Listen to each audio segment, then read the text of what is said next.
बिस्मिल्लाहिर्रहमानिर्रहीम। काला रब्बुकुम उदऊनी अस्तजिब लकुम इन्नल्लज़ीना यस्तकबिरून अन इबादती सयदखुलून जहन्नम दाखिरीन। सुनने वालों, अपने मालिक और खालिक की बात सुनो।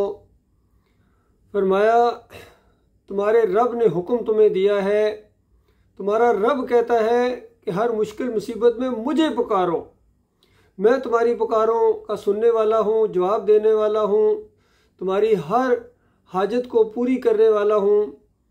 और इतना कहने के बाद भी अगर तुम्हारी समझ में ये बात नहीं आती है, तुम अल्लाह को छोड़कर किसी और को पुकारते हो, जिस तरह या इब्राहिम अगिस्नी, या लात बाबा, या मनात बाबा, या अली मदद, या रसूल मदद, या गौसल मदद, या बरी कर खरी, या दाता गंज बख्श, या मुय्यद्दीन चिश्ती पार लगा दे कश्ती। अगर ये पुकारे लगाते हो और लगा रहे हो तो याद रखना, ये दुनिया की ज़िंदगी तो इम्तहान की ज़िंदगी है, आजमाइश की ज़िंदगी है, इसी तरह आजमाए जा रहे हो। तो मरने के बाद जाओगे कहाँ?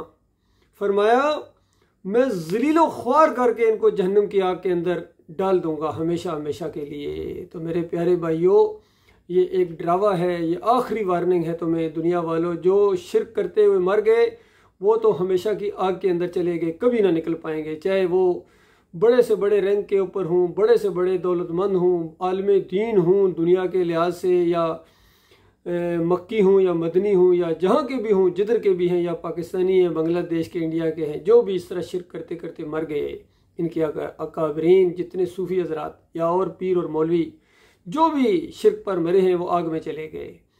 और जो बाकी रह गए, तुम्हारे लिए तलाफ़ी का एक मौका है, माफ़ी मांगो, तौबा करो, वरना याद रखना अल्लाह ताला छोड़ने वाला नहीं है। वो ऐसे सारे लोगों को रगड़ देगा, बिल्कुल जलील करके उनको जहन्नम की आग के अंदर डाला जाएगा। आज मौका है, तौबा कर लो, फिर ना कहना किसी ने बताया नहीं था।